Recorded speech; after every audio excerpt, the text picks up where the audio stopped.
अस्सलामुअलैकुम नाजरीन, उम्मीद करता हूँ आप सब खैरियत से होंगे। नाजरीन, हालिया जंगों और मौजूदा कॉन्फ्लिक्ट से चंद सवालात जन्म लेते हैं कि आखिर अमेरिका उन ममालिक के साथ क्या करता है जो मुज़ाहमत करते हैं, और अमेरिका का दीगर ममालिक के अंदर हुकूमतों के रद्दोबदल में क्या किरदार है और क्या फ़ायदे हैं। नाजरीन, जैसा कि आप जानते हैं कि अमेरिका वो जारहाना क़ुव्वत है जो मुसलसल रिसोर्सेज की तलाश में, ज़ख़ायर की तलाश में ममालिक पर हमले करती चली जा रही है और उन ममालिक के अंदर मौजूद मासूम लोगों का कत्लेआम करती चली आ रही है। और ख़ुसूसन मिडल ईस्ट में ये तो 2 दहाइयों से चल रहा है। लेकिन आखिर अमेरिका की पॉलिसीज़ क्या है? सबसे पहली पॉलिसी अमेरिका की ये है कि अमेरिका सबसे पहले उस मुल्क के फ़ौजी सरबराह को ख़रीदने की कोशिश करता है। ना तो किसी किस्म की कोई धमकी देता है और ना ही किसी किस्म का कोई बयान जारी करता है, और चोरी छुपे उस आर्मी चीफ को ख़रीदने की कोशिश करता है। अगर वो किसी आर्मी चीफ को लालच देकर ख़रीद लेता है, इस सूरत में अमेरिका इस काबिल होता है कि उस मुल्क का तख्ता उलट ले। अगर वो आर्मी चीफ ना बिके, इस सूरत में अमेरिका दूसरे ऑप्शन पर गौर करता है। अब ये दूसरा ऑप्शन क्या है? दूसरा ऑप्शन है मुसल्लह जत्थों को उभारना, उन्हें फंडिंग देना, उन्हें हथियार देना। हथियार देने के बाद उन जत्थों की मुकम्मल हमायत करता है और उन जत्थों के ज़रिए उस हुकूमत पर हमलावर होता है। जब वो हमलावर होते हैं तो वो हुकूमत के रियासती इदारों, रियासती एहलकारों को नुकसान पहुंचाते हैं।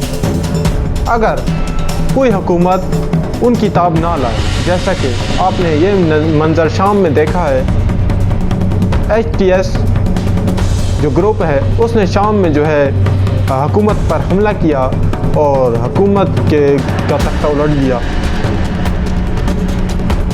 मगर बाद मुल्कों में ऐसा नहीं होता, और जिन ममालिक में नहीं होता, फिर आखिर अमेरिका क्या करता है? फिर अमेरिका के पास एक तीसरा ऑप्शन होता है। फिर अमेरिका धमकी देता है, और फिर भी अगर वो मुल्क ना माने, इस सूरत में अमेरिका अपने पूरे लाओ लश्कर के साथ, जिसमें उसके जंगी बैड़ी बेड़े, उसके जंगी हवाई जहाज़, B-2 बॉम्बर जैसे मौलिक त्यारे और मौलिक हथियारों से अमेरिका हमला करता है और उस मुल्क की अफवाज को तितर बितर कर देता है और बिखेर कर रख देता है।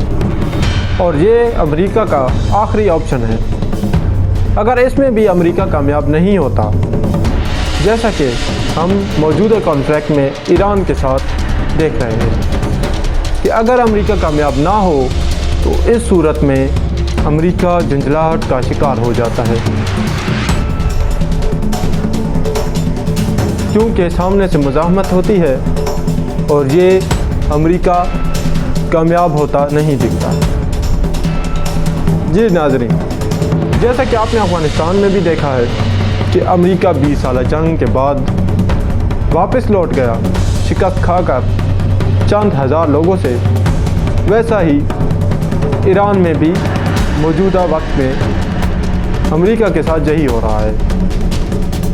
इससे अमेरिका का असर व रसूख मिडल ईस्ट में दांव पर लग जाता है, और ईरान तो इतनी जारियत दिखा रहा है कि अमेरिका के मुख्तलिफ बेसिस को हिट भी कर चुका है, और अमेरिका की अभी तक इतनी जुर्रत नहीं हुई कि ईरान पर ज़मीनी हमला कर सके।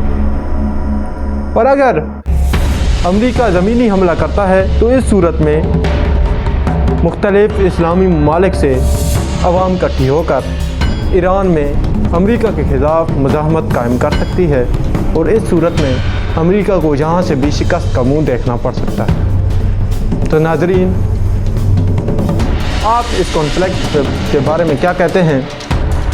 मुझे कमेंट सेक्शन में ज़रूर बताएं। अस्सलामु अलैकुम।